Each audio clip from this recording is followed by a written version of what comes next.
It is wonderful after a long break of almost 2 years of not seeing many people face to face to get back used to this sort of format. In fact, we haven't seen each other for a while either. True. Yeah, good. But it's wonderful, really and truly, to be back here in the sort of environment that allows us to have a much more spontaneous type of conversation and to be able to mingle a little bit after this begins. Please join us.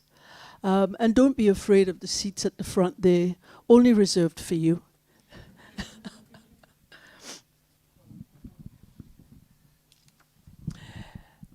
It's wonderful to welcome you to the first in a three-part series examining the war in Ukraine and its implications, not only for Ukraine, Europe, NATO and its allies, but for the entire world.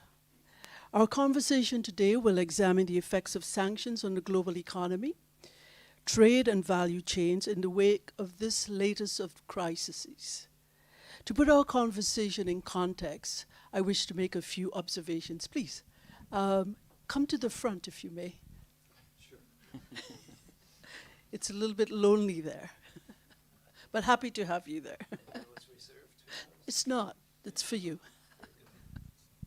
Okay, but I just want to make a couple of preliminary observations before we get right into our comment. The first is that the war in Ukraine is a crisis hard on the heels of another crisis. And in fact, I believe when our guest speaker starts to engage in the conversation with us, we'll understand it's not just one crisis on top of another crisis, but we've had 3 crises in a row, and we're still recovering from the effects of many of them. The first is that the war in Ukraine comes on the heels, of course, of the COVID-19 pandemic, which is far from over.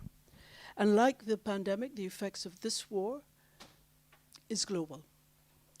Disproportionately impacted will be the poorest countries, and these are already struggling to cope with the effects of managing this pandemic, while putting in places the measures that they need to actually start the green shoots of recovery. However, the global recovery, so anxiously anticipated in 2022, has been torpedoed by this latest crisis. At the annual spring meetings in Washington, D.C. last week, both managing directors of the World Bank and the IMF spoke to a reduction in the forecast for the global economy from 4.2% to 3.1%. Not only this year, but a reduction in global output as well, going well into 2023. Domestic economies have been hit especially hard. As of March 2022, 8 countries have been identified as being in debt distress. 30 are at high risk. Zambia was the first to default on its sovereign debt. Sri Lanka followed just a few days ago. Others have devalued their currency and are in talks with the IMF, speaking about standby arrangements.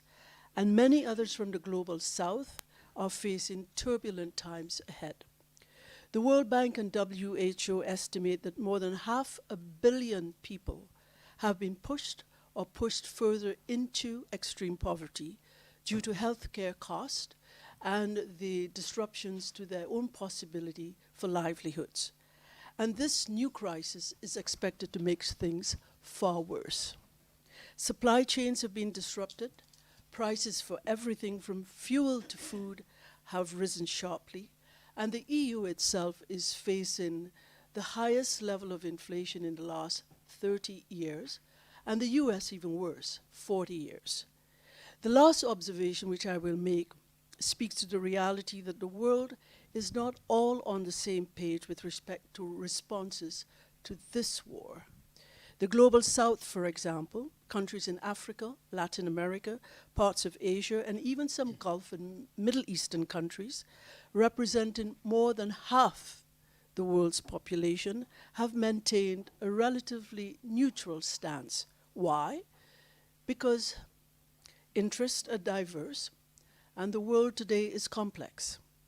And even within the global south, beyond convergence around the idea that a multipolar world brings a wider menu of choice, foreign policy stances relative to this war are not necessarily driven by the same imperatives. The interest of China, South Africa, India, Brazil, Mexico, Philippines, Turkey are not necessarily the same, though there are some commonalities of interest. Now, helping us all unpick these issues and more is our guest speaker, whom I'm delighted to welcome, my friend and colleague, Kevin. And Kevin, pronounce your last name for all of us, please. Verbelen. Thank you. Thanks. Clearly, this is one of the things that I've forgotten in the last 2 years. Kevin is a company lawyer and international trade expert at Agoria. He's the chair of the Digital Trade Policy Group at Digital Europe and co-chair of the working group European and General Provisions.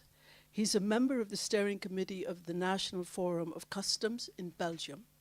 And prior to joining Agoria, Kevin worked as the International Trade and Investment Policy Advisor at the Department of Foreign Affairs of the Regional Government of Flanders.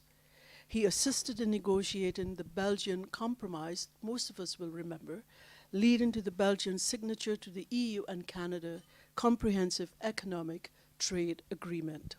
Kevin is also heading the expert group on international organizations at the Brussels Diplomatic Academy. Welcome, Kevin, and welcome to all of you. We will engage in a conversation of about 45 to 50 minutes and then break into an interactive session, hopefully with all of you, for the next 30 minutes, 35 minutes, and then some coffee and tea and some other things at the back. So let's get started. Kevin, some 2 months ago, a Russian invasion into Ukraine seemed an unlikely prospect. Today, that unlikely prospect, war on the shores of Europe, is here. It's a moment in history, as a matter of fact. Before we delve into the real substance of our conversation today, tell me, where were you when you first got the news and what went through your mind? Well, first of all, welcome to everybody following this session. And thank you, Len, for giving the opportunity to talk about this topic. I think many people actually have had the same experience as with 9/11. Everybody more or less knows where they were at the moment that especially the second plane, which was live, crashed into the building. And I think now, actually, in this case, it was the same. In the situation, or in my personal situation, a witness to our wedding is Ukrainian. She has parents from Mykolaiv, and 3 weeks prior to the invasion, they went to the west of Ukraine, because they didn't know what was about to happen. But then they had to return. And actually, the night of the invasion, they returned back in Mykolaiv. They had contracted COVID in the meantime. So in the morning, the first thing we did was texting our friend and asking, "Where are your parents right now? Huh? How are they?" And they basically were driving back to the west, but with the heater off, even though it was very cold, because they wanted to save on fuel. But yeah, with COVID, luckily they're all fine. The mom is with her in Europe, but the dad is still somewhere in the east of Ukraine. Yeah, and I mean, every night in the news, every morning, first thing, we're hearing all of these very, very human stories of this particular dimension to this unthinkable and untimely war. With sanctions, the West, Europe, and the United States and allies have tried to isolate Russia in many ways. And with that isolation and with the regime of sanctions have come consequences, both intended as well as a slew of unintended consequences. And the entire world has been affected. And before we drill down into what these means closer to home for the European economy and businesses, particularly here in Europe, how does this untimely war in Ukraine affect the global economy in terms of global value chains, supply chains? There were so many trends which we saw during the period of the pandemic that we expect to see perhaps even accelerate right now.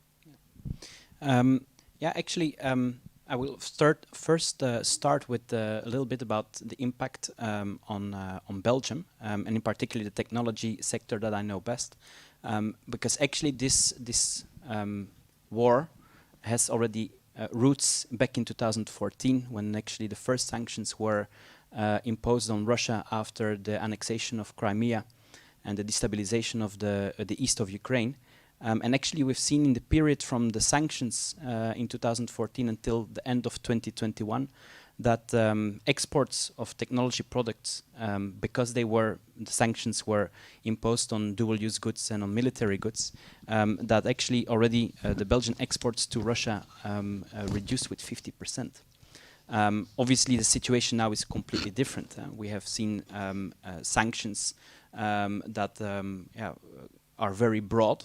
We've seen 5 consecutive sanction packages in the European Union. So, of course, the impact of these sanctions are much more impactful than the ones we've seen in 2014.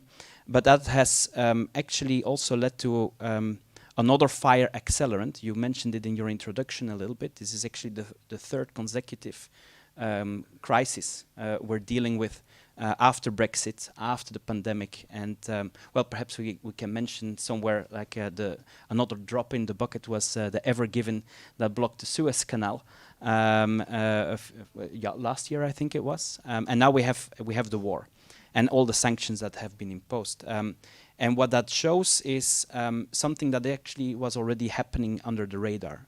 We have become aware that policies by countries are pursued in different ways, that our global value chains are actually quite vulnerable to crisis. The Ever Given is a very good example that all of a sudden, for weeks, boats are blocked. But we also see now with this war in particular that energy supply in Europe depends for a great deal on one country in particular. And this war, as a consequence, has made prices rise very quickly. And it's also sometimes with just one sentence in a communiqué of Vladimir Putin, for instance, mentioning that he's thinking about reducing gas supply to Europe, and you see in 4 minutes' time that the price of gas goes up with 200%, because there's a lot of speculation also happening. The prices of gas, the prices of nickel, they also have gone up substantially. But also speculation is happening on food prices. If you look at grain, if you look at corn, oil, sunflower oil. So all of these elements have a huge effect, not just on Europe, not just on Belgium, but indeed on the global economy. There are 2 quick things I just wanted to say. Easy to forget. 2 quick things I wanted to say, just as a little segue into the next conversation piece with you, Kevin, is that if we think back even to 2008, 2009, we can see that there was a 4th crisis, because a lot of countries, particularly in the global south, have not yet fully recovered from the effects of that, the international financial meltdown. You know, they're still very much recovering until very recently. And one of the other little pieces that perhaps we can come to in the Q&A, of course, is the fact that with sanctions, and we've spoken about some unintended consequences, there are also opportunities as well for countries like Iran, for countries like Venezuela, to come out of the shadows of their own sanctions as countries rapidly try to seek alternatives to Russian oil and gas. But this perhaps we can in the wrap-up, speak a little bit about too, because there are tremendous challenges, but for some there's some opportunities as well. When we think of some of the oil exporting countries in Africa right now, Algeria has a missed opportunity, I believe, at this point in time. The EU is looking to them to provide more natural gas, but they don't have the storage capacity or the additional capacity at this point in time. So perhaps some things that we can get your thoughts on as well. But the reality is that all countries in the world have been heavily affected by what is happening right now in Ukraine. Both northern countries as well as southern countries. When we think of the United States, when we think even of Europe, they're facing a prolonged period of stagflation. Maybe not Western Europe as much as the United States and Eastern and Central Europe. And that period of no growth is going to start as early as mid-next year. Where is recovery going to come from? I mean, usually in the last couple of crises, even in COVID, China has been the engine of growth for the global economy. Right now, it has its own preoccupations because just before this war, it had taken very definitive steps to slow down its economy, if you remember. Where can we look to growth? Yeah, it's a good question. Where does the recovery come from? Well, I think in the first point that we have to make is that it's still too soon to already look into that. A lot will also depend on how things play out in Ukraine, in the field. Actually, it would be good if we had a map of Ukraine and that you would actually look at a few elements there. I think one of them, what if Mariupol indeed falls? This important harbor where a lot from the Donbas region is coming and is then traded to the rest of the world. What if Ukraine would be cut off from the Black Sea if the Russians would also advance in the direction of Odessa? Those elements will have an impact on prices again, will have an impact also on the supply of gas, the supply of raw materials, and also many commodities. And let's not forget that at the same time, because we're talking about the war today, but at the same time we've seen Shanghai being in lockdown, the port being closed for a couple of days, and that is an effect we will see in a few weeks from now, where again, as we have seen during the pandemic, the supply chains are disrupted. Boats that are not coming at the regular time, containers in different locations where they normally would have provided the right capacity for trade. So if we look at all of that, that is something we need to take in account, and where we need to see what the evolution will be. We cannot really put our finger on that. But then if we look into particular, you've mentioned a couple of countries. I think that when we look at the United States, of course, with regard to this war, in a way could be, first of all, they're less exposed to negative growth in Russia than the European Union is. At the same time, they're also telling that they will supply gas, shale gas, to Europe. So in a way, there will be some benefits there for the United States. When it comes to China, well, I think it is quite obvious that they're still a very important supplier to the rest of the world. You mentioned that they are the engine for trade, the engine for recovery, and at the same time, they also have their interest with Russia in this case. So they might also definitely perhaps gain after this plays out. Then there is an important one that we have to mention in Russia itself, because we have seen that many Western companies have either closed or have either stopped their production in Russia. And one of the countermeasures of the Russian government is that if you are not producing in the way that you have said you were going to, we can expropriate you, and we will sell this probably to oligarchs. And so there might be some that might actually gain also from this war. And when we look at the EU, it's obvious once more that the EU has this trajectory of what it's called open strategic autonomy, but especially when it comes to energy and when it comes to certain raw materials, components. For sure, the relationship with Russia will not be restored in 5 minutes. So also there, the European Union will have to look into alternatives. And then when we look into alternatives, and this is what Europe will have to do and is doing for the moment, as is doing business is doing for the moment to find those components and those raw materials. First of all, I think the ASEAN region is going to be an important engine for growth, as it has been in the past 10 years. And then, we have to put question marks with regard to Africa and Latin America on how they will seize opportunity, as you have correctly mentioned in the introduction. If we step back just a little bit, Kevin, and think through this whole issue of global supply chains, the interesting thing is that if we even go back further than the COVID pandemic, which seems like it could have been 10 years, but I know it's only 2. It just feels like it's been there forever. I mean, this is the life we had before, but even so, we're still very conscious of the efforts we need to remain safe, you know. But even before that, when President Trump came into the White House, we started seeing a disruption to globalization and global supply chains. I don't know if you remember, one of the first decisions from that White House was to place sanctions on China with respect of steel, which for me, when I first heard it, I mean, I was here, when I first heard it, I was a little bit confused by it, because by that time the United States was importing less than 1% of its steel from China.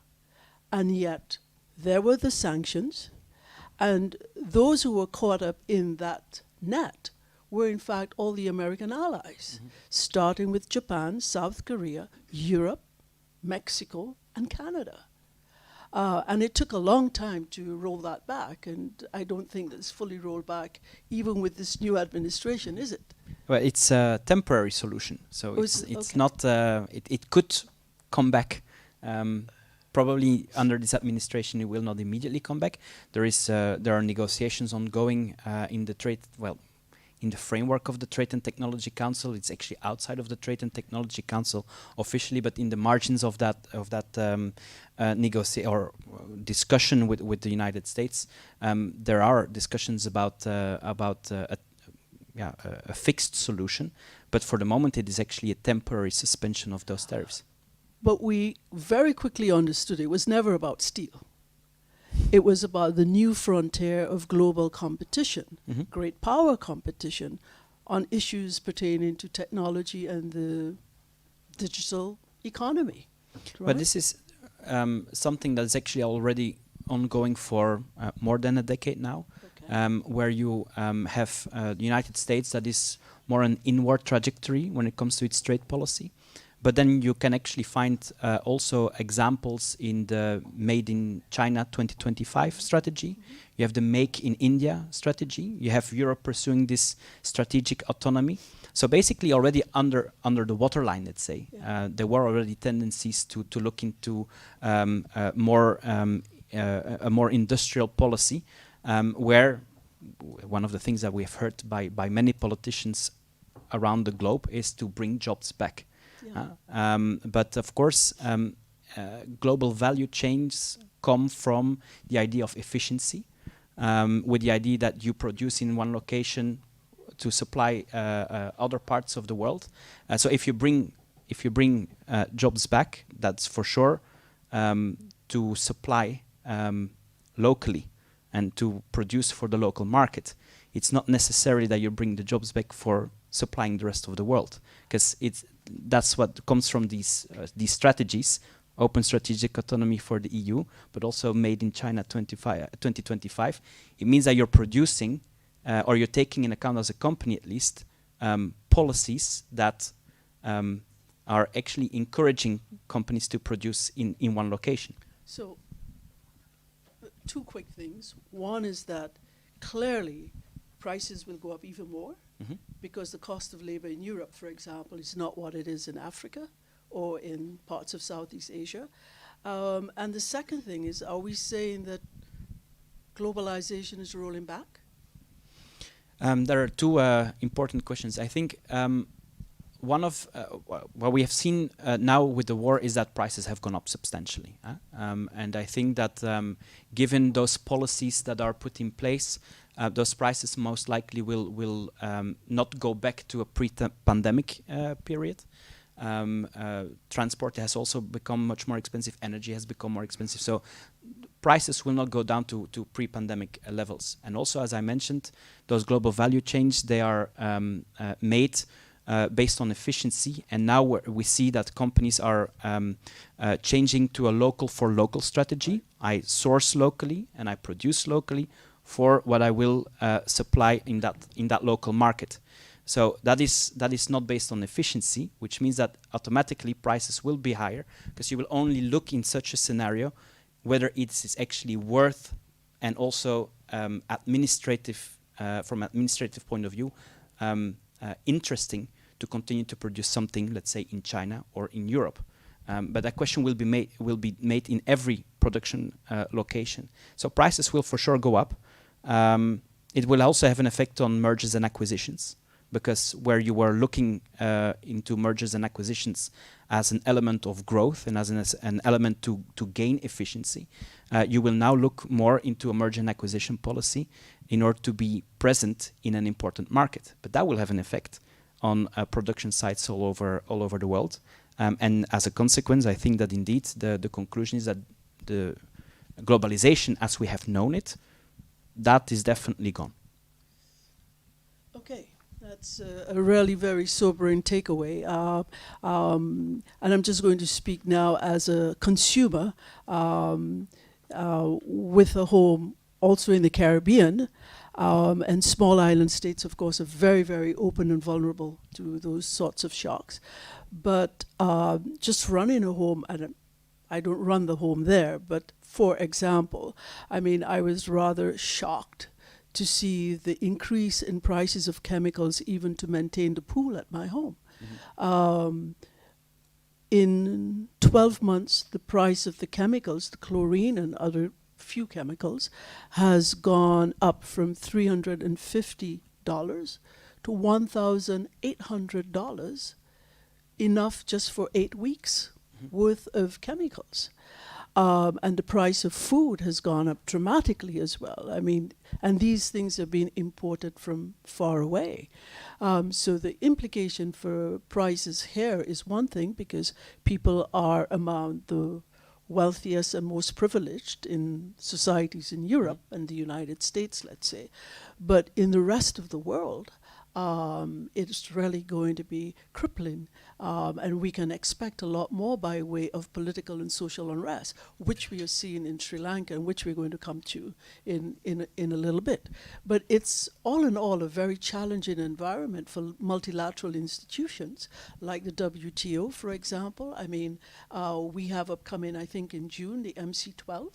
What do you think the sort of negotiating atmosphere is going to be for that kind of event, where already large parts of the world are still feeling that even the vaccine diplomacy that they expected to see exercised by so many parts of the world still has not benefited them in any way, and they are struggling under sovereign debt, which they just can't shake off, and they were encouraged, in fact, to borrow their way out of COVID. So what do you think is going to happen? Well, I see Mr. Van Geel sitting here in the front. Mr. Van Geel and I were in MC11, part of the Belgian delegation that participated in the ministerial conference in Buenos Aires. And the idea of the World Trade Organization is that you have at least every 2 years a ministerial conference. It can be sooner, but at least every 2 years. Well, between MC11, that is 2017, if I'm not mistaken, 2017 already. Now we are 2022, so it has been 5 years before we had another ministerial conference. That's says a little bit about the situation within the World Trade Organization. And every time, at least that's the feeling that I'm having, but I'm explaining a feeling. Every time that you think that we have reached quite a deep crisis within the World Trade Organization, I have the impression it's still something added to it. And perhaps for those that do not follow the World Trade Organization as such in detail, you have three important pillars within the World Trade Organization. You have the one on legislation and negotiation. We've actually not really have real tangible outcomes through a negotiation round, such as the Doha Development Agenda. That has failed. The monitoring system that you have is a second pillar. There we see that countries do not have or do not experience the same feeling as they had before with naming and blaming and shaming when you were doing something that was against rules of the World Trade Organization. And then you have the dispute settlement body, where we do not have an appellate body since a couple of years now. But the problem already started actually back under the Obama administration, when Obama determined that he didn't want to agree to any new member of the World Trade the appellate body of the World Trade Organization if there were not tangible changes. But of course then came Trump, that even changed the internal working of the World Trade Organization with a legal secretariat that had to be abolished in order that the United States would still continue to contribute to the budget of the World Trade Organization. So I think that now we're looking at MC12. And of course, the situation is not one in which you can imagine a lot of compromise. I mean, Russia is involved in a war. There are a lot of comments on how China is behaving. We have seen that India has also taken an ambiguous position, but at the same time, India is one of the countries that is pushing very hard to get rid of the moratorium on electronic transfers. And then you have the e-commerce, which is, as they call it, not a multilateral, but a plurilateral, meaning you negotiate with a lot of members of the World Trade Organization, but not with all of them. But you have a substantial amount of world trade that is involved in these negotiations. So we have the e-commerce negotiation, which might perhaps be the only agreement we could hope for, but even there's a lot of contradictions among members, and I think it's actually one of the elements that is striking for those that have studied world trade world trade law, WTO law. Actually, in the agreement, it says that you can vote on matters. But of course, the practice is that you have consensus, and you can. That's the same in the United Nations. Also, you work with consensus. But just last week, the Bretton Woods institutions also came together, IMF and the World Bank. You need to work on consensus, and it's very hard to find a consensus, even outside of a war in which you have a major economy in a major country involved. So I don't know what we can expect from MC12. I do not envy the diplomats that will have to try to find a solution or to come with something tangible. What was interesting in the spring meetings last week in Washington, D.C. was that they couldn't deliver an official communique. Yes. What they did deliver were notes from the chair. Yes. Which was almost as good, but of course it wasn't, because they needed that consensus. And as soon as the foreign minister in one of those plenary sessions from Russia started to speak, the rest walked out. Well, many of the rest simply walked out. And I'm not sure if we're going to see the same sort of thing in June in Geneva, and it'll be interesting to see. But before we leave the topic of the WTO, for example, what is also interesting is that, of course, for the Global South, for many of us are from this particular part of the world that we refer to as the Global South, the appellate body, the ability for the WTO to negotiate or to mediate or to determine in a binding way the rules of trade was very, very, very important for those countries, because they don't necessarily have that technical competence.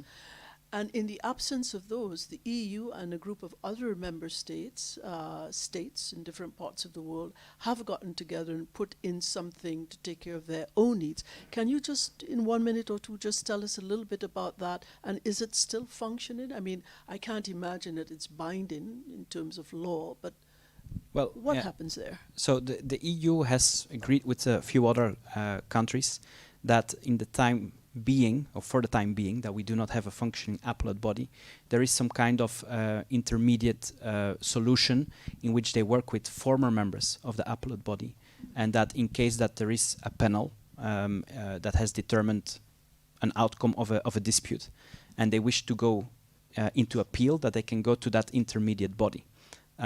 Of course, given the situation, and also given the type of disruptions that we are seeing around the world, as they say in diplomacy, the proof of the pudding is in the eating. We will have to see, because I can imagine a case where now, for instance, Canada was the first one, I think, to announce it, and then others followed to no longer give MFN status to Russia. Russia is a member of the WTO, so can you do that based on Article 21? But that will be an interpretation of Article 21 of the GATT, and I can imagine that if you would use that intermediate solution, there is still that risk of either appealing into the void, either using that intermediate solution. But again, what the outcome will be and how countries will behave, of course, I mean, we go into the nitty-gritty of World Trade, of the World Trade Organization legislation. Also in the appellate body, if an appellate body determined something and there were countervailing measures agreed to, you still had countries that had to abide by it. Changing your policy is not, it's not as such, how to say, there is a lot of pressure on you and there are sanctions imposed, but I think that the EEC bananas case is a very good one, where actually the United States stepped in order that there was pressure on the EU to change its policies with regard to bananas coming from Ecuador. Yes, and the victims caught up in this were Windward Island bananas. And I remember that story all too well. The Caribbean produced at that time 0.004% of world trade in bananas. But in tiny islands, like the island of Dominica, for example, those bananas represented 60% of GDP, 70% of labor. Farmers were able to radically transform the countryside. For the first time, they could buy their own vehicles, they could drive their produce to the port, they could build homes, they could send their kids to school. It was, for these tiny islands, it was green gold. And we lost that market overnight. And the United States is not a banana producing country. But Chiquita and Dole are American companies operating in Latin America under very, very different regimes. Whereas in the Caribbean islands, when these little islands became independent, the government of the day needed to figure out how to create wealth. And people had been peasant farmers. People didn't even know how to go to a bank. Well, they had nothing to go to the bank with. So the government took over those plantations that were owned by geese and big companies in the UK, for example, paid market value for them, divided them into small holdings, and transformed a class of peasant farmers into farmers owned in land and freehold. For the first time, they had an asset to go to the bank, and they were able to educate their kids. And in places like Barbados, the same thing happened with sugar. And you find that prime ministers, doctors, lawyers, immediately, one generation later, looked back at their parents who were sharecroppers. And that created the middle class, and that created wealth. But then you go to Central America, which I did many years ago when I was working with the United Nations Economic Commission. I was a director there, and looked at the plantations in Central America run by Chiquita and Dole. I mean, they were fiefdoms. many of the peasants working on that land, on those farms. I mean, they worked bare feet. The insecticides were sprayed over where they lived. Many of them were sterile, not because they chose, but they were dealing with pesticides. There was nobody looking after them, and they had no access to the land. They were just workers, and there were monopolies as well. So in the Caribbean, land became, and farming became, a means of transforming economies and economic structures, a means of social welfare as well, whereas in Central America it was an entirely different means of production, which was very much based on what we call in the Caribbean a form of plantation economics. So entirely different social structures. And the island suffered for about 20 years. I remember the Americans saying, you know, just turn your people into people who work in hotels. But if you don't have tourism and you don't turn peasants and farmers overnight into bellboys, you know, how is this done? So they did suffer quite a lot. So small size, I've always thought, is both an opportunity, but also can be a huge challenge as well. I know that I'm taking us all over the place, but this was meant just to be informative, right? And sharing, like a conversation, which it's meant to be. But let's come right back to Europe for a while, and I'm going to combine two little questions. One is that you've already said that Europe imposed a fair amount of sanctions on Russia, which impacted the way in which European businesses dealt with Russia. And now there are additional sanctions, and I want to know what do these additional sanctions amount to in terms of how businesses run their businesses and how they cope. And the second little piece to this is, in a previous conversation with me, Kevin, I was struck by the fact that you said now we're going to see businesses operating in their own spheres of influence, which I thought was rather odd, because in my work dealing with geopolitics, we talk about power and spheres of influence, but I was intrigued when you used that term. Can you tell us a little bit more about what you were thinking then and how businesses are changing even more? No. Yeah, first of all, the sanctions, as I mentioned in 2014, there were the first sanctions on dual-use goods and military goods. And dual-use goods were not allowed to be exported to Russia. Excuse me. Were not allowed to be exported to Russia for the military purpose. Then we do a flash forward to today, where now also the civil use of those dual-use goods is no longer allowed. So basically, the moment that you are producing a dual-use good, you are knowing that, with the exception of certain exceptions, you are no longer allowed to export those to Russia. So that has a significant impact. But then if you look at the other sanctions that are imposed, and we could go over different packages, but I try to group them, it's no longer possible to export goods related to aerospace, oil exploration, also the maintenance services included in that. You can no longer export those. If you look at many technology products, you are looking into the European Union, what you find of steel and iron, but you need to know that 17% of the imports of steel and iron are coming from Russia into the EU, and those are no longer allowed to be imported into the EU. If you look at the financial impact, many companies, many banks, Russian banks, have been excluded from the SWIFT messaging system. In the beginning, we explained to business that this does not mean that you cannot receive the money. It means it will take much longer and it will be much more expensive.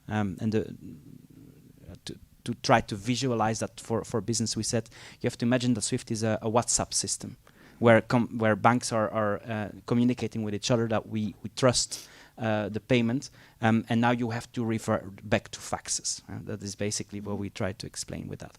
But now it is indeed being blocked, so we have gone a step further. So indeed banks are refrained from accepting payments coming from those banks that are sanctioned. And that means that if we also look into transport, that's the one that I also wanted to mention still, where many of the European companies said, well, you come to pick up the goods that we're still allowed to export, but you have to take care of it. But now we know that vessels under Russian flag are no longer allowed into the ports, again with a few exceptions when it comes to gas deliveries, for instance, and trucks as well, which means that also there it becomes more difficult. So it's no longer, it's now you as a company, you have to make an entire roadmap to export, where you first look into, is a person or an entity listed on the sanction list, yes or no? Is my product a dual-use goods, or is it listed on the sanction list, yes or no? Then you have to look into, if you have done all of that, how I'm going to get paid. Can I use contracts in case that I cannot, if I'm not certain that I can get paid? Are there clauses on force majeure? Are there clauses on hardship that allow me from not executing the contract? But in case that the payment is done, there's a second question that comes back on force majeure and hardship, because also I do not no longer know whether I will actually be able to bring those goods to Russia. One of the questions that, for instance, we asked to the European Commission when the sanctions were imposed with regard to transport was, okay, the Russian company can no longer come to pick up the goods. What with the European subsidiary owned by the Russian transport company? Can they still execute? And we had to wait a very long time for the answer, because I still don't have a clear answer. So, but that gives an explanation of how complicated it has become. Obviously, again, sanctions are meant to have an effect, but also important to know is that, for instance, when sanctions are imposed on Iran, you have something that is called the EU blocking statute that allows for some kind of protection from US sanctions. In this case, there is no blocking statute that is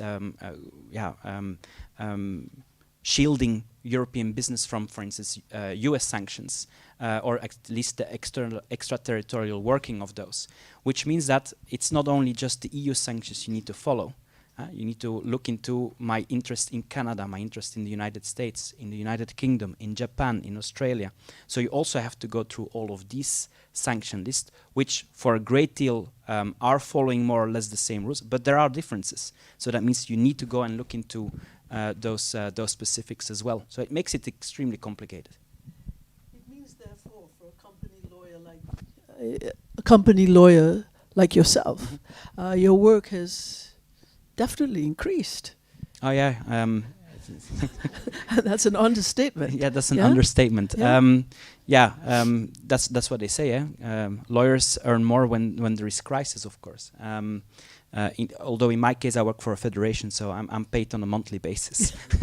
That means I actually work for less money for the moment. So that's also the reason why I think I had a lot of questions.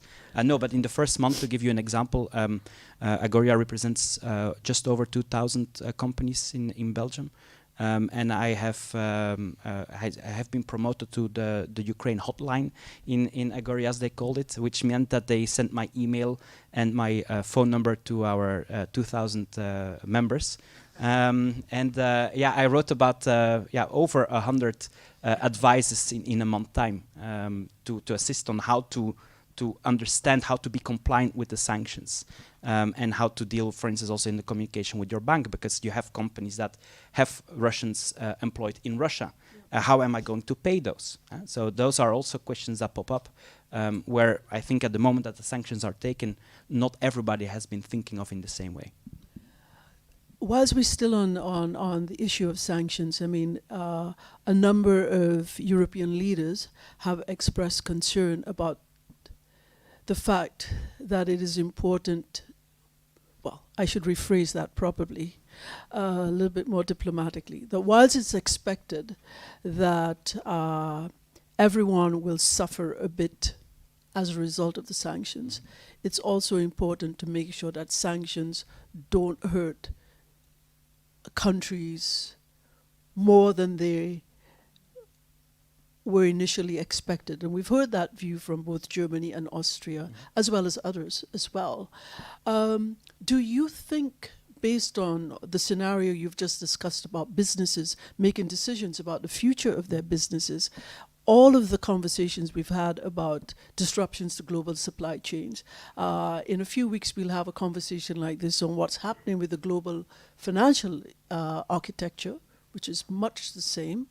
But can we expect to see some form of or period of recessionary fiscal situations and positions in Europe, you think? I'm not even talking about the rest of the world, but just Europe here. Well, we mentioned it before just a little bit. I mean, we've seen inflation at record levels. Some say that in the beginning of next year we might even see stagflation in the United States. I think a lot will also depend on how, again, the war will evolve, and what other sanctions are either taken or counter-sanctions that are taken by Russia.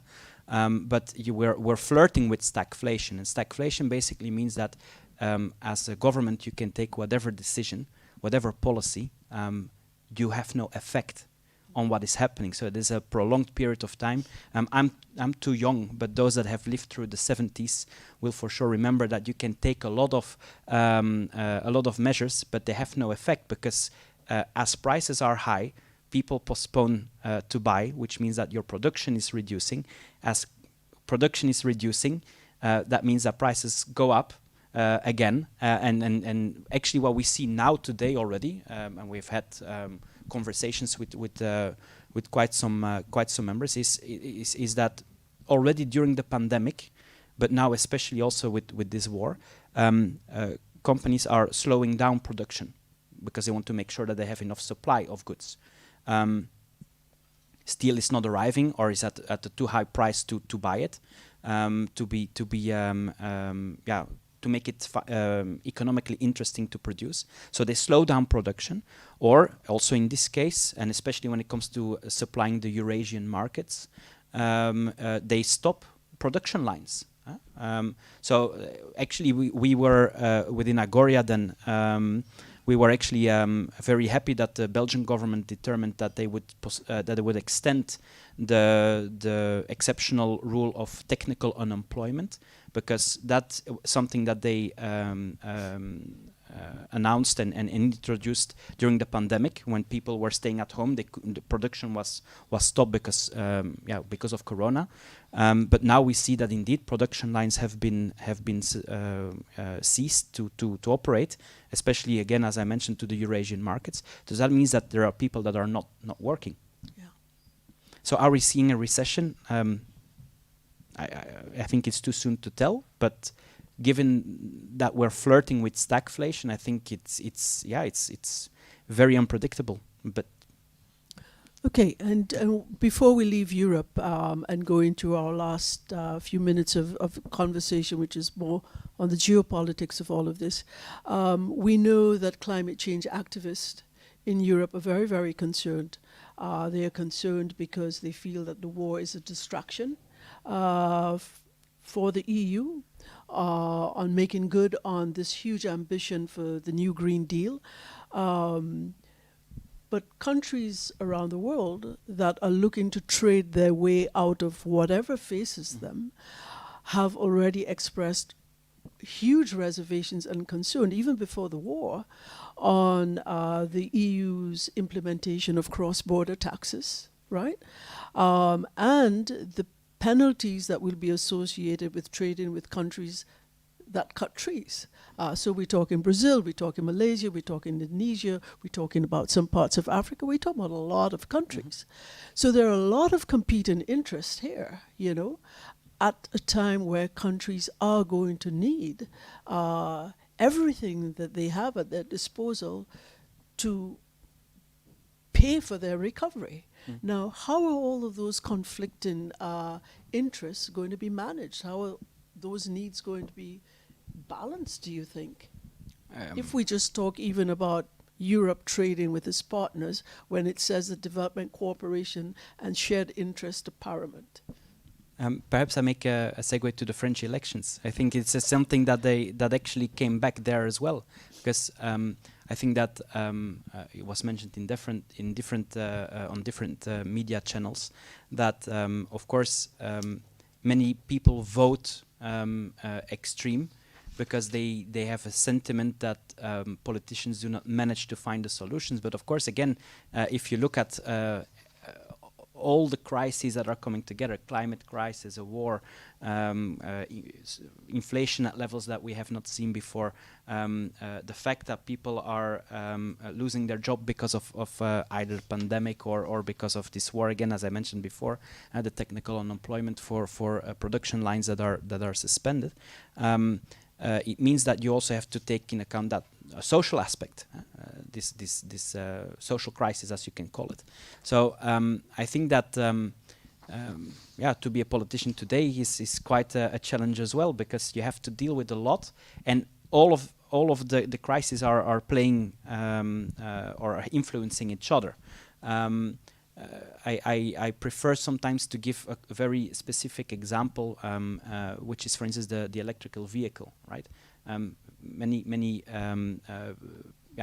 countries have determined that we need to go more to electric, away from fossil fuels.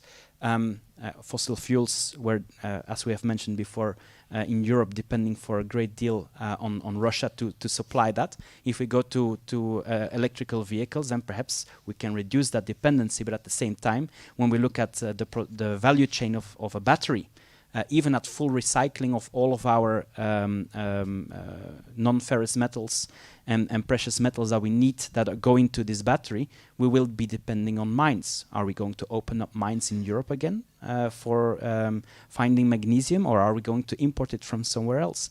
That will have a discussion. Electricity production for those electrical vehicles.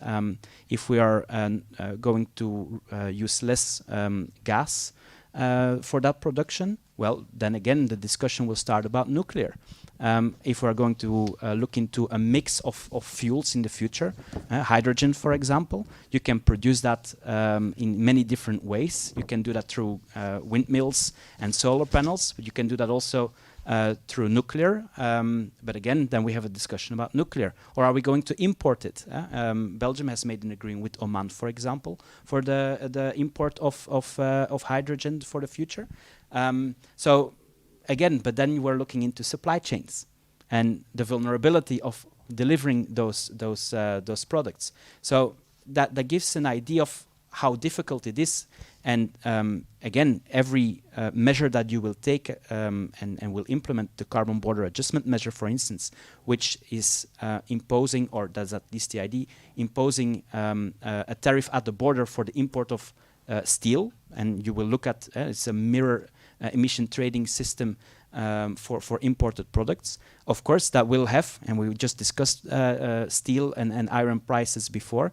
If you will then impose another tariff at the border, will that make it even more expensive for those that use the steel in the production here? And that will again have an effect on the strategies that companies are currently developing, and in my opinion, will increase potentially the local for local strategy, because if I produce for the Chinese market in China, I do not have to take in account the carbon border adjustment measure. I will only have to take it in account for what I produce for the European market. But perhaps if I reduce the amount of production here and I focus my production in China for the Chinese market, then those two are no longer interlinked. So that is something that we need to take in account. Okay, and just coming right back out of Europe and more globally, one gets the sense that the world order in place since at least the ending of the Cold War, right, is in the process of being upended in multiple ways and on multiple fronts. And we need to ask ourselves, are we on the cusp of a new configuration of world power, a polarization even between those who have and those who do not, or the global south and the rest, or the west and the rest? we've already agreed that whilst more countries have voted with Europe, the US, and allies on the war, especially in terms of territorial integrity and all of those things, countries like India, for example, they have abstained from at least 11 or 12 votes since then. Not wanting to openly condemn Russia because of their own diverse networks of interest and their own particular dependencies. What's your take on all of this through geopolitical lens right now? Is it too early to say that we're seeing a shift towards greater multipolarity in terms of what's going on? We know that both Russia and China, in fact, have that common alliance towards agitating for a multipolar world. Yeah, I think indeed, we've mentioned before that globalization, as we know it, probably has will not be restored in the way that we have seen it, and that I think it's not as much, for instance, East against West, because that would perhaps be even would even lead to wrong conclusions, because you mentioned Russia and China. China has this policy of what they call geoeconomics. I look into my supply chain. What do I need from another part of the world in order to sustain the production that I want to have in China? So that is one aspect. I think that in the case of Russia, it's a fight against a model that they do not wish to see in their country. So there's perhaps another objective, but of course they find common ground. And in a way we can go back to the World Trade Organization, which is actually a very good example of what is happening, I think. It depends on the topic and it depends on the objectives pursued, that depending on the topic you have different alliances. I think those people that have not read George Orwell 1984 need to read it now, because it will actually explain it very well. I think that alliances will shift depending on the interest of the country. So international trade and the international relations will become more transactional. In a way, we could actually also see that already during this war with Turkey, for instance, that even though it is a member of NATO, a few years ago bought Russian equipment, even though it's a member of NATO, facilitated in having negotiations between Ukraine and Russia, which shows that it is a country that is part of an alliance, but at the same time manages to have relationships with members that are outside of the alliance. And I think that is probably way more complex than what we've seen before. So globalization becomes more difficult to understand, becomes more complex, and we need to know that people sitting at one table, when they're sitting in another configuration, might decide something else. Absolutely true. And if we can just one more minute just on this whole issue, because certainly globalization, open markets, free trade, the certainty of alliances, traditional alliances, were all part of the Western-led liberal world order. Right? These are democratic and liberal principles. But we're seeing increasingly quite a bit by way of illiberalism in democracies. We also know now that capitalism can exist in non-capitalist countries. So it's almost as if the ideological division between East and West, and now sometimes even North and South, is not what it was before. In fact, Europe and many other parts of the world took a sigh of relief on Sunday, the outcome of the French elections. But what's important, of course, the leader of the challenger, Marine Le Pen, she did not concede defeat. She said, we are stronger than we ever were. And she's right, because they have gained every several years. and not just in France, but in many other parts of the world. So you're quite right when you say that it's much more complex than just East versus West. It seems that there's a whole conversation with respect of ideology in the making as well, and the principles, liberal or otherwise, that come with them. But to our very, very last piece before we invite our colleagues and friends here to join us in this conversation. Kevin, if I were to ask you what is the final piece of reflection that you'd want to leave us with, what would you say? Perhaps I use two Chinese sayings. Okay. One is never waste a good crisis. I think that we have seen a lot of crisis, and we have talked about the World Trade Organization, United Nations, and the consensus which they work.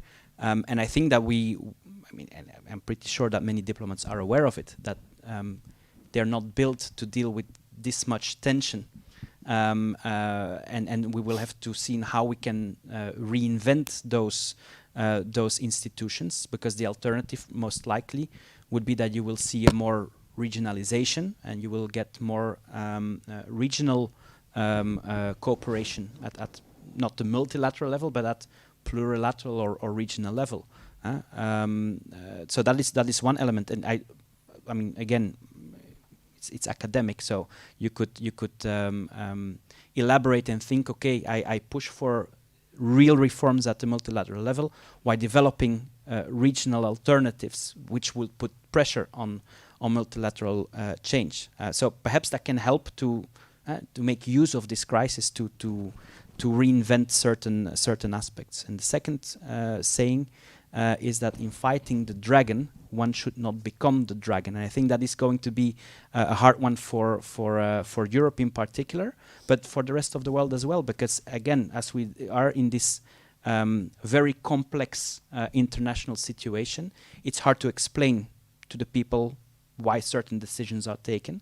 At the same time, if you are building highways and you're indebted to one country, how will you behave internationally if you are then indebted to another country for something else? So that is going to be tough, because especially for Europe then again, you will put measures in place that will have an effect on how to, as is mentioned, for instance, the level playing field. You want to restore the level playing field, but with the measures that you will put, how will you put them into place? Because that could also change dramatically how Europe operates today. So again, I would say it's a challenging environment, but at the same time, it will also perhaps allow us to find solutions that we didn't find. In Europe, at least, we've seen that Europe has moved forward in times of crisis, has tried to find different ways of working together. So perhaps this will be also for the world after these consecutive crises. Okay, Let's hope so. Well, that's a very optimistic note on which to invite colleagues to jump right into the conversation, please. Please. I'm sorry. Perhaps. Oh, okay. I think someone is going to help you with the mic. First of all, thank you very much, chairs, for the excellent overview. And Ali speaking from the European Commission, DG TechSuit. Kevin mentioned earlier that China's neutral response to the crisis. And also you mentioned that there exists a common ground between China and Russia's view. In that respect, I'd be grateful if you could share a bit more of your perspective on China's view, especially in terms of the over-compliance on one hand, and also the China's broad interpretation of the adopted sanction. For instance, whether China count the risk of the circumvention, like Europe does, or they've ever been afraid of the sharp decrease of the trade volumes, or the large disruption of the supply chain, etc. Thank you. Okay. So first of all, when we look at China, First of all, they play a very important role in this war, but they also play a very important role in world trade in general. So that is something where they have for themselves, I guess, also a balancing effort to do.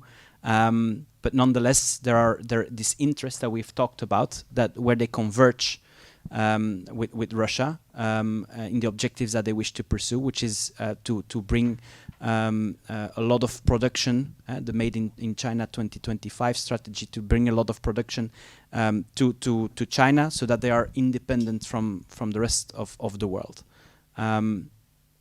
When it comes to the sanctions itself, I didn't exactly understand what you mentioned, what you wished me to focus in on.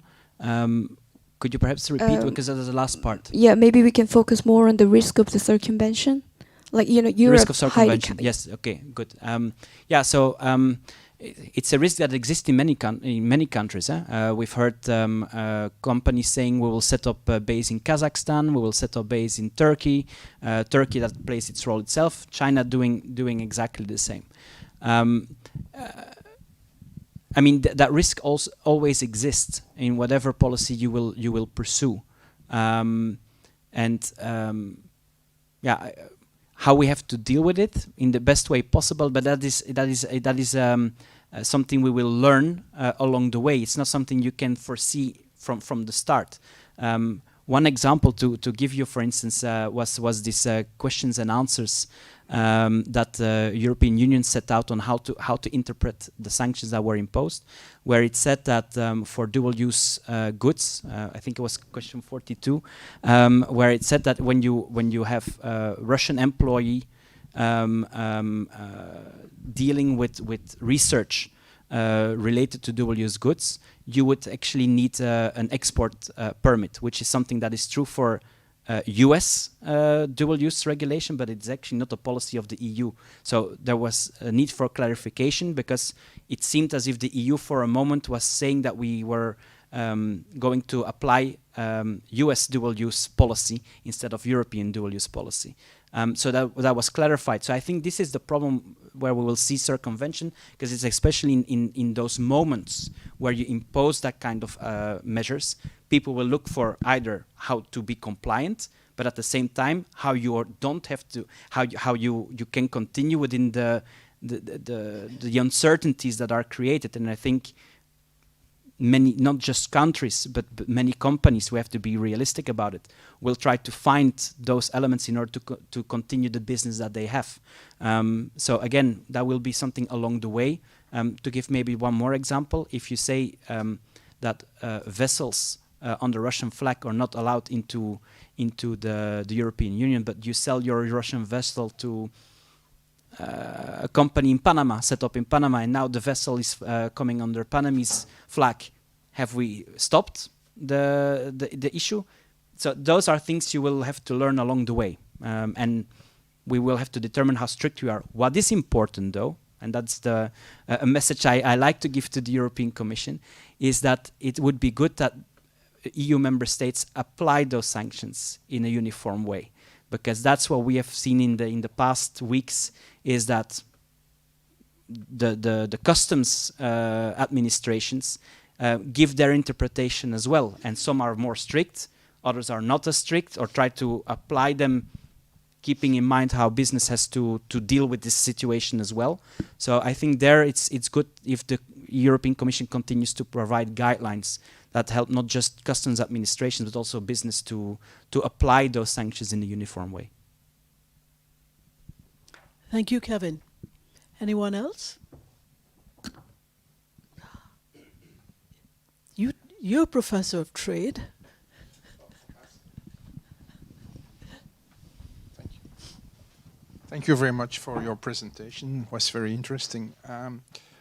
I wonder whether the sanctions which today are applicable do not harm Europe or the world in general more than it does Russia.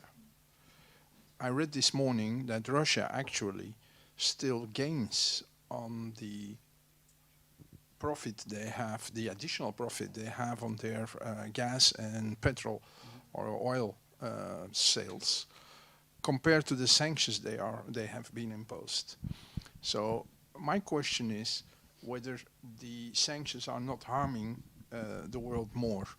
I have colleagues who are spending hours and days on finding solutions for example, what you just said, vessels which are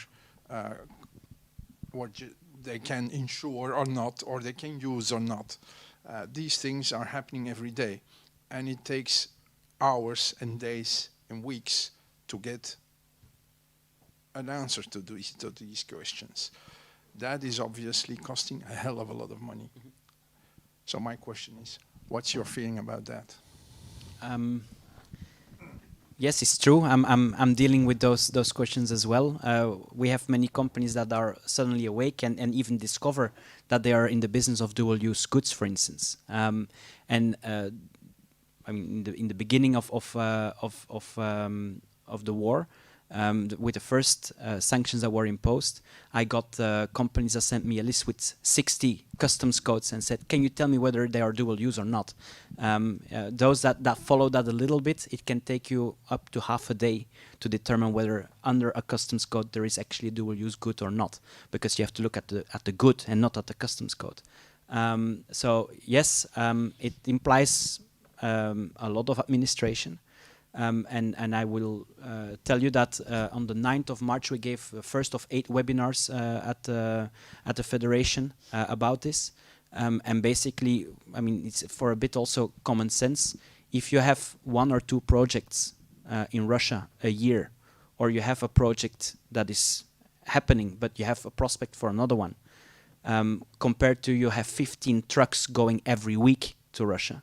I think there is what companies will have to determine for themselves, whether they want to do the business, whether they see that it's interesting for them to continue the business or not. That is one aspect. Do they hurt us more? Again, it's also hard because it's a correct question. What is the alternative? No, are you as European Union at the time of Crimea, for instance? They said we need to impose sanctions because we do not wish to tell that we find it okay that another country annexes a part of another sovereign country. So what is the alternative to not imposing those sanctions? So I understand that too. And I think actually within again, I talk about then the technology companies in Belgium. I've never felt that they were annoyed with the sanctions taken. What is annoying is indeed the administration that comes with it, and the fact that with every new package that is announced, you have to actually start your work all over again, because you have new people on the sanction list, you have new entities on the sanction list. Those people or entities then have subsidiaries in the European Union or elsewhere. So yes, it is very hard. But do they hurt us more? I would, yeah. I think in the end we will have to see how everything plays out. But the fact is that we have a very high inflation that is caused by the pandemic in part, and that when we impose more sanctions, and we are now looking into the 6th package, where we talk, for instance, about raw materials or certain components. That we would not longer allow to be imported from Russia. Again, that will have an effect on prices. And I think if we can avoid stagflation, that would probably be the best. But that is something I'm pretty sure people in the Commission and in the EU member states' capitals are aware of as well. But again, I think from an academic or / business point of view, I think it's hard to really give a detailed answer or yes or no, because the answer is nuanced in any case. Please. The lady at the back. Sir.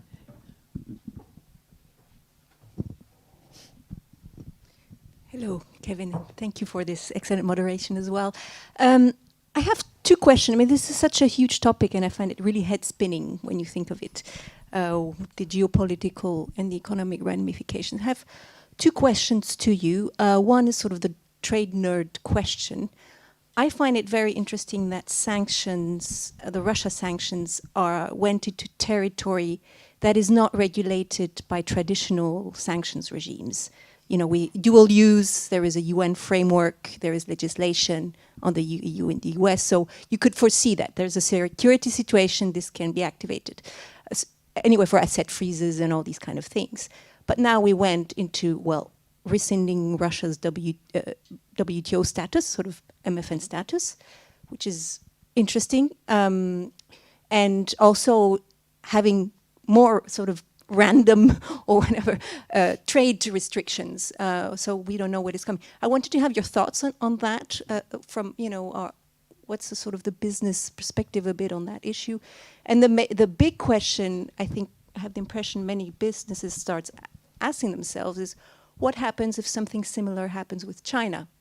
China goes crazy on Taiwan and the world wants to send a message. And then, what? Do we have another 2 hours?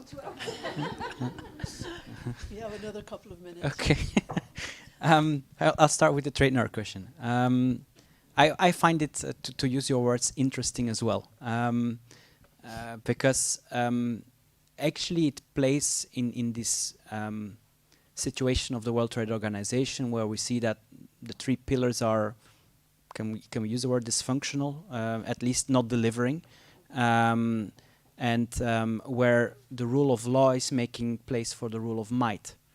And I think that is an important one for not just the European Union, but for many countries around the world, where you are dealing with a few economic/political powers that can impose whatever they wish to impose, and you as a smaller country that does not possess the same power are a little bit the victim, because you need to follow, no?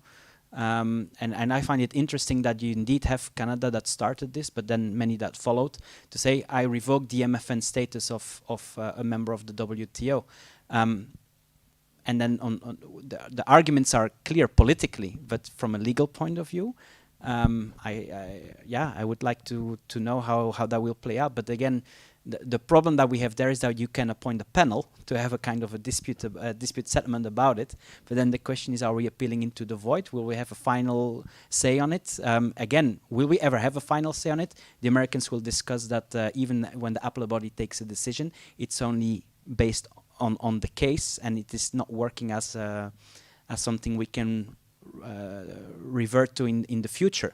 So yeah, I find it interesting as well, and I think if the World Trade Organization would have had a functioning appellate, or let's say dispute settlement body, it would definitely be a very good case to figure that out, whether you can actually do that. Secondly, when you mention about the other elephant in the room, what if? Yeah, I mean, I think it's not just business that is thinking about what if. Let's. I think everybody is thinking this, because of course when we talk about Taiwan, let's not forget that it's one of the most important producers of semiconductors. We have what they call an IPK on semiconductors. What is it again? An interesting project of common European interest. But that will take some time to put production into place. And then again, that's always the important element of that as well. When you want to produce, you need to have the components and the raw materials. When we talk about transporting semiconductors, you need neon gas. The biggest producer in the world of neon gas is Ukraine. Second biggest producer is Russia. So it's an element you need to take in account already today. But what if? Well, then you also have a problem with the production in itself. Yeah, I mean, I think in a way, I guess that's how Beijing is also looking into this. No, if you would ever have the ambition, which they have, to bring Taiwan back into the PRC as they see it, when would be the right moment? Probably when your opponents are at their weakest. No? but we also do know that they're the masters of the long game as well. Is there anyone else? Please.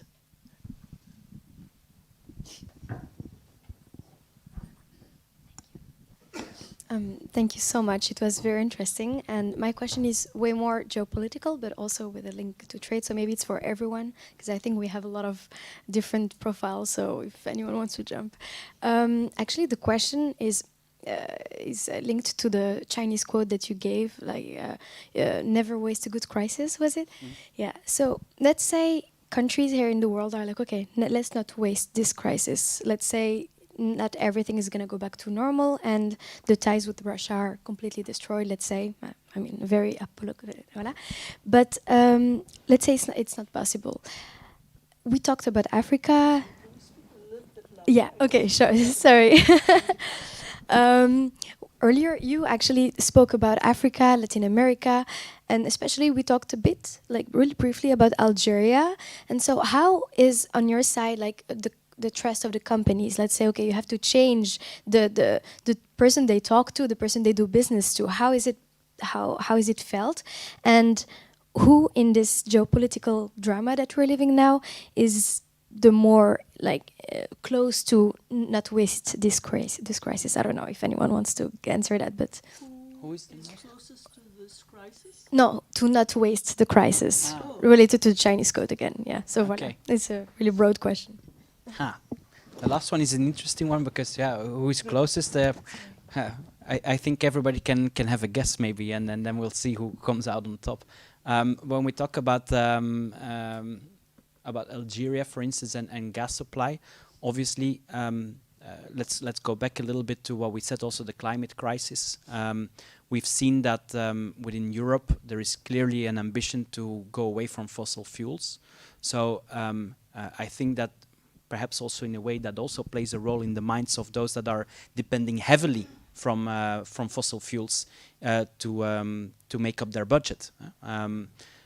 So in a way, for Algeria, for instance, this could be an opportunity to sell more gas and oil to Europe, but it will in any case be for a period of time, no? Because I think that the ambition is very clear. Europe wants to become climate neutral by 2050, has a Fit for 55 package to reduce 55% of its CO2 by 2030 already, compared to the CO2 emissions of 1990.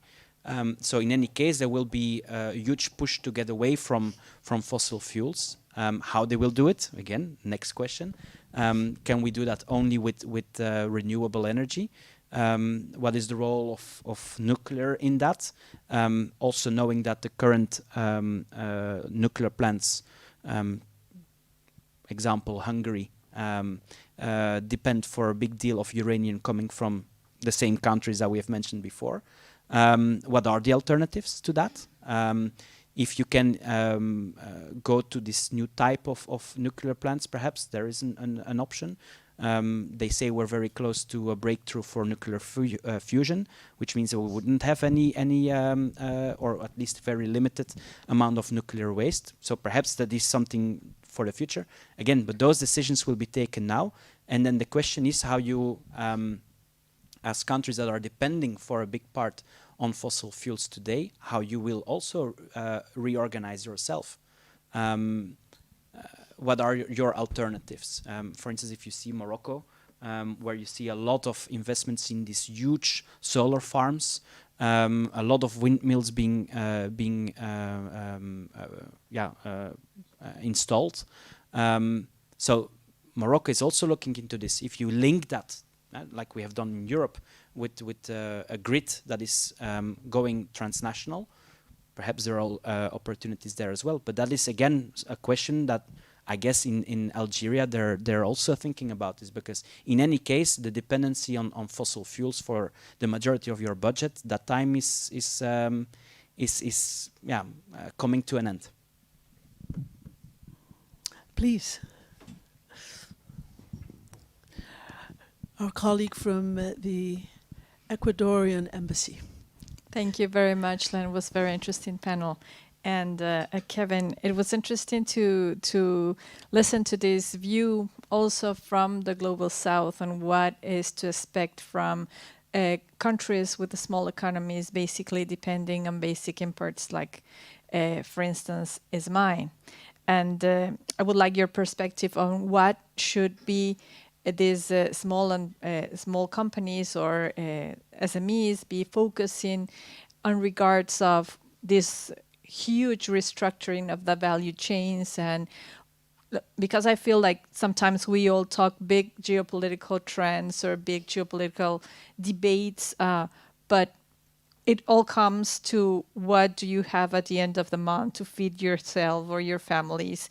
And in the case of my country, for instance, we have a serious,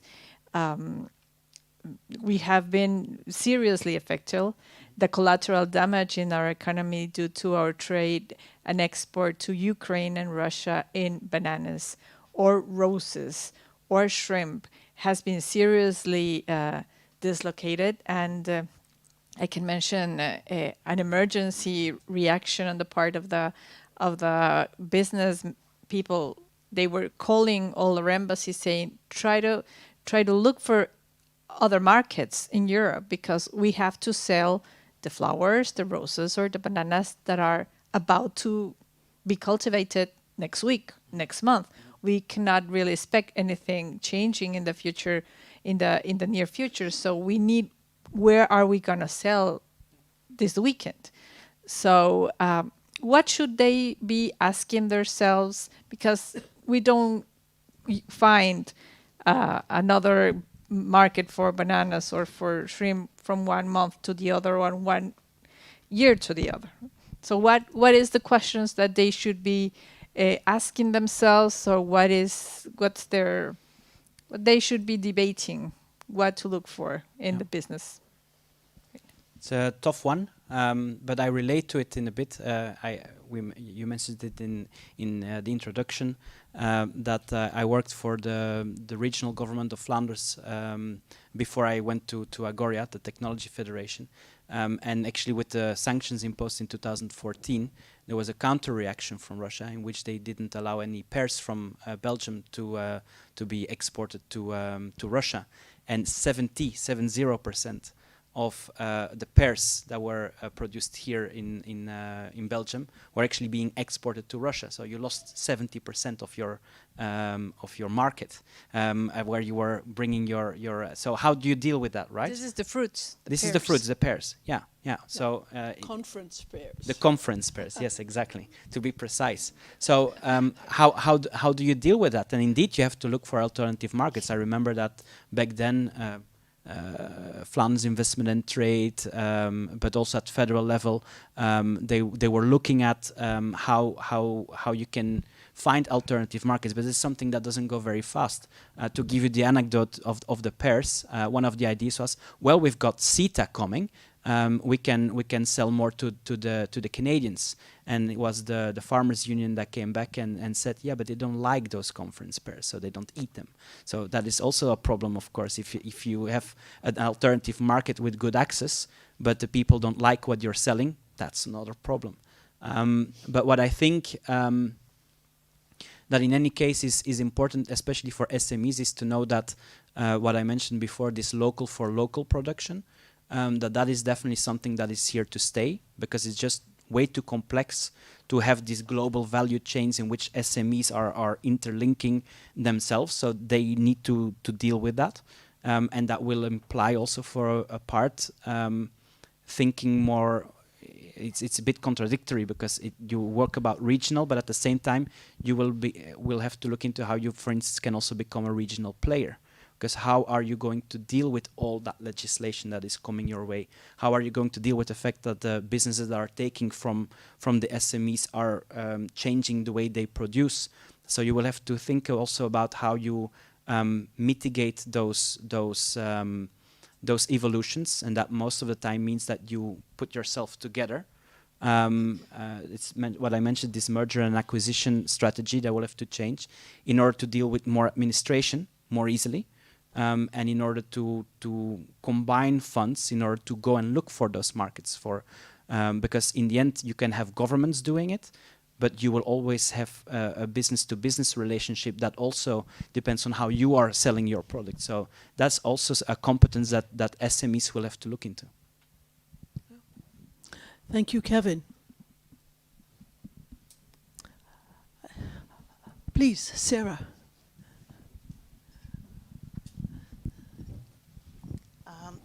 Thank you very much for a very interesting discussion and very good viewpoints. What I would like to ask is related to Africa and food security, because most of what is consumed in terms of wheat in many, many African countries comes actually from Ukraine and Russia. And then on the other hand, Russia is one of the largest importers of tea, amongst other crops, you know, commodities. And you will note, if you followed the Security Council process, African countries, many African countries abstained. Mm-hmm. Why? Because you don't bite the hand that feeds you. It's the same with India, it's the same with China. And I'm beginning to wonder, where is this going to take us?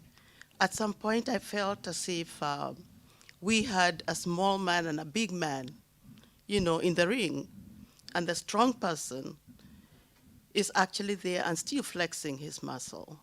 How do we end this? And then secondly, let's talk about the environment. The kind of pollution and the kind of activities that are taking place right now in Ukraine, in Russia, have huge implications on what is going to happen in future. And then comes an ethical issue. Let's talk about ethics. When we pollute the air, we have no boundaries. When we take, for example, old cars to Africa, diesel engines, and we maintain the eco-friendly systems here within Europe, what are we doing to ourselves? It's like buying a rope to hang oneself, but only taking a longer time. So I have a lot of questions, and I don't know whether somebody can give us an answer. Thank you. There are many questions, Sarah, and again, I think we have enough questions to fill many more sessions. I think trying to answer briefly to the questions. I think when it comes to wheat and basically being able to feed the population. I think one of the elements that, and I said that to you, Len, that strike me is that the World Food Programme only managed to get 4% of its budget together to provide in Africa. I think it was last week or the week before. 2 weeks ago. 2 weeks ago, because priorities have shifted, right? But at the same time, I'm convinced it is a priority, because this crisis that we are seeing economically, the war in Ukraine, that is also causing farmers not to grow, or afraid that those crops will be stolen, which is another element. That will have an impact on food, and I think it's Napoleon who said that the only way to create a revolution is when the people do get hungry. So I think it's important to know that this also can have effects, as we have seen the Arab Spring, for instance, which was also related to food prices and availability of food. So I think that it's important to know that indeed, if there is a shortage of food in Africa, that can have serious consequences, socioeconomic and politically. So, how do you solve it? Well, the easiest would be that there is no war, but that's not the case. We will have to be inventive. Look into alternatives. Most often, apart from wheat, can we deal in other commodities to feed the people? Rice, for instance, is a good idea. But again, what are the prices of that? How do you bring the supply chain in order for that?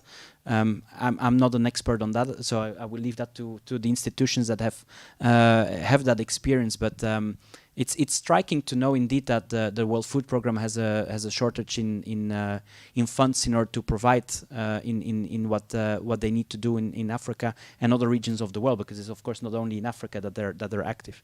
And then when you mentioned how countries are reacting and how that they abstain or at least don't try to take a serious position or a strong position, not serious, a strong position with regard to this war. It goes to the point that I mentioned before, that the world has become more complex. It is more transactional, and in moments of need, you will have to determine what the best decision is for your country, and that means that, for instance, the point that we have, or the example that we took, Turkey can be an ally in NATO, but at the same time they maintain relationships with Russia and Ukraine, who are opposed to each other. And when we take the war in Syria, there again Russia and Turkey are opposed to each other. So it's very complex, and I think there is no straightforward answer on the question on how do we go on from here. The thing is that it has become extremely complex, and we'll have to look for each country what interest it is on the topic that they are discussing with other countries. Yeah, thank you very much, Sarah, for that question, and Kevin. And I mean, the truth is that even for the countries that have not, as you said, taken a strong position or have tried to seem neutral, abstaining from a vote is an action in itself. It's one which speaks to the exercise of sovereignty. And all sovereign states exercise their sovereignty in terms, especially in times of crisis, according to the imperatives of their own domestic interest. And that's what we see at play here, because the elephant in the room is not just China, it's also India. And then there are all the regional players who are flexing muscles within their own sphere of influence regionally and wider than that. Look at the outsized role right now of Turkey in Syria against Russia, in Libya against Russia, but on many issues aligned with Russia and dependent on Russian tourists as well as Ukrainians to be able to deal with national treasuries. Sri Lanka, the same thing. The number 1 and 2 markets for their tourists are Ukraine and Russia, and Egypt the same. Okay? So our next conversation, our third conversation in this series, is going to be about geopolitics and regional and national interests. And I'm hoping that our friends here, many of them, including a dear friend as well from Ecuador, will be part of the panel to discuss different perspectives, their own perspectives on where we go from here and how it affects us all. But friends, we've got coffee and tea and maybe some wine getting either warm or cold as we speak. It has been so wonderful to engage with you all again in this way. It feels as if we're in a living room somewhere, just having a chat. Kevin, you were fabulous, as always and as expected, and thank you so much. Thank you for agreeing to doing this show and tell on behalf of the BDA, and thank you, all of you, for spending part of your Tuesday with us. We hope to see you again in a few weeks for our second and our third installment. But thank you so very, very much. It's such a pleasure to have you here, and thanks again.